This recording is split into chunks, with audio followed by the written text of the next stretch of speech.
A line on the map that divided India into two parts also tore through the hearts of millions. Bleeding hearts with the sky as the only roof. Homes, shops, workplaces, all snatched in one cruel stroke. But they were far luckier than hundreds of thousands. They survived the partition massacre. How could they think of the loss of homes and shops as a tragedy, even if it took generations to build that wealth? They chose Delhi as their home and began to rebuild life.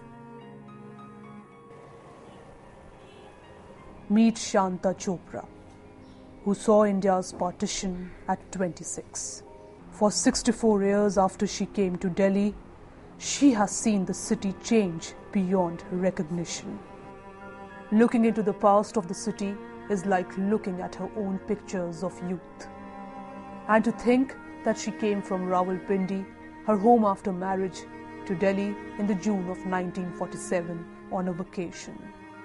We were very happy in Pakistan and we never thought that we would never be able to go back there. My family had a lot of property in Lahore and we lived in a palatial bungalow there. The grand old lady of 90 loves spending time with her daughter and grandson. She misses Lahore and her old house where she lived before marriage. It's just this boundary wall. They haven't changed the house at all. She struggles with a spine problem and in the past few months has begun spending most of her days in bed. Politically alert, she can be heard discussing the nitty-gritty of hot issues. Congress ends illegal mining in Karnataka. When young, she had a fondness for paint and brush.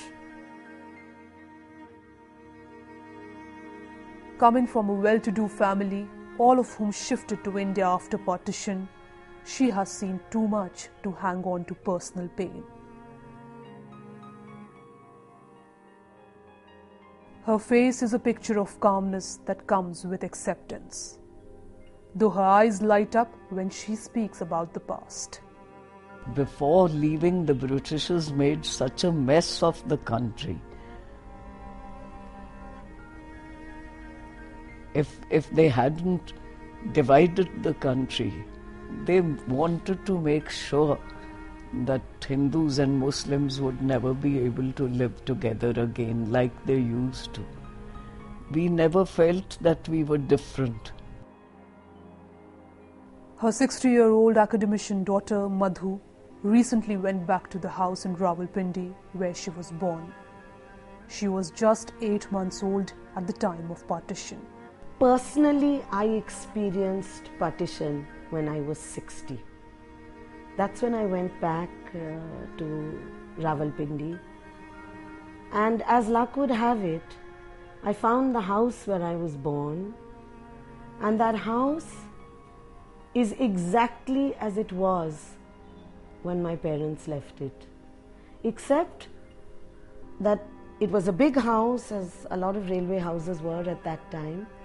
And 60 years later, all that had been done to the house is that a wall had been built between two portions to divide the house into two portions. I was going back and then suddenly I realized that it must have been down this drive that my parents carried me out as a little child, as a baby.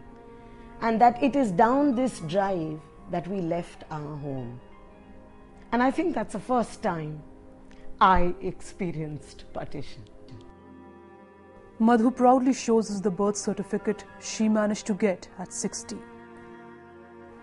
She says, at a time when everyone talks about regional identity, she's at a loss. because she has no roots.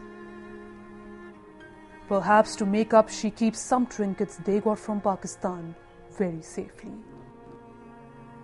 We don't really talk of independence, we talk of partition.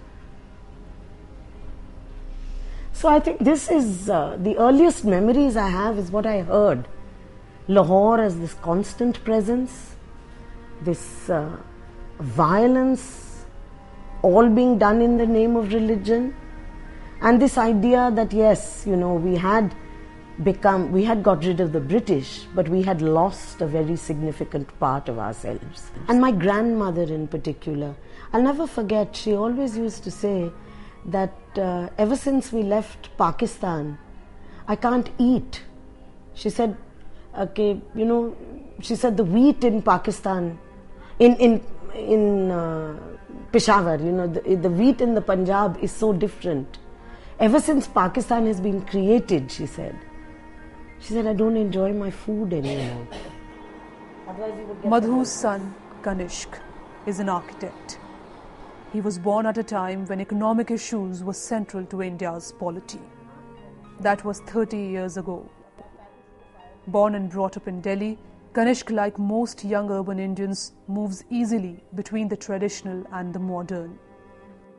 He wears jeans and kurta and talks about equitable growth.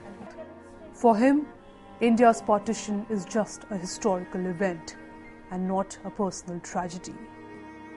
Partition becomes one event in that process, which starts with the national movement and then with sort of nation building of India. I mean, it's tragic that India and Pakistan, which has so much culturally, have to exist separately, but that seems to be the reality of. So for me, I'm able to look at that as the reality of one's existence much more than the loss that my previous generation suffered. The new generation predictably cannot relate to the times gone by and all that went with the times. Kanishk has dreams for India and wants to make a difference. We can bring about a more equitable system where people's aspirations are being met without necessarily having to trample on others. Their experiences echo modern India's three ages: the joy and pain of independence, the era of stifling socialism, and the current burst of growth and optimism. It is through the Chopra's personal history that we get glimpses into how far India has come and how far its people wish it to go. So this is the story of these gritty souls who turned their personal tragedies into triumph for the whole nation. They could easily have been vanquished, but they turned out to be victors.